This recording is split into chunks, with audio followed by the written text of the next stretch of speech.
Google is looking to your living room. At its I/O Developers Conference Wednesday, the search giant announced the Nexus Q. It's a part wireless media orb that streams content from Google Play and is controlled almost solely by Android devices. Users queue up music and movies by adding to lists from their phone or tablet.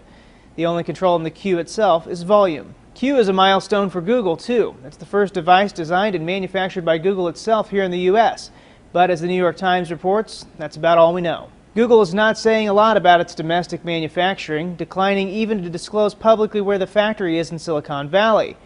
It also is not saying much about the source of many of its parts in the United States. Google is touting the Nexus Q as a return to the era of shared music, less earbuds, more loudspeakers, but access is still limited, Wired reports. The platform doesn't support iOS, Windows Phone, or any desktop OS, so anyone who wants to exert Q control will have to do so on an Android device, another factor that's bound to limit consumer interest. The upside is it will work pretty seamlessly with anyone who's using an appropriate controller.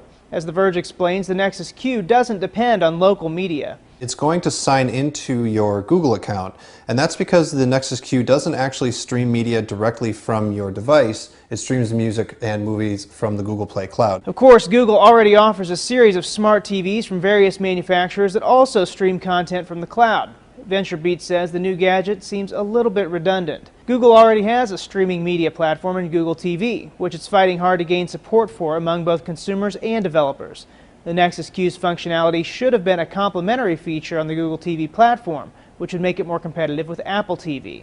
Especially at that price, says CNET. The Nexus Q is an attractive device, especially for Android owners, but at $299, it's definitely going to scare a few people away. But TechCrunch says Google understands it has to take a stance in the market. The Nexus Q might be a more expensive, less useful version of the Apple TV, but it also shows you how Google is thinking about its place as a hardware vendor and why it thinks it's important to play in that space. It shows that Google recognizes the need to have an integrated ecosystem to compete against the likes of Apple. Google says the Nexus Q will be shipping soon. It's available for pre-order now at the Google Play Store. For Newsy, I'm Nathan Byrne, Multiple Sources, The Real Story.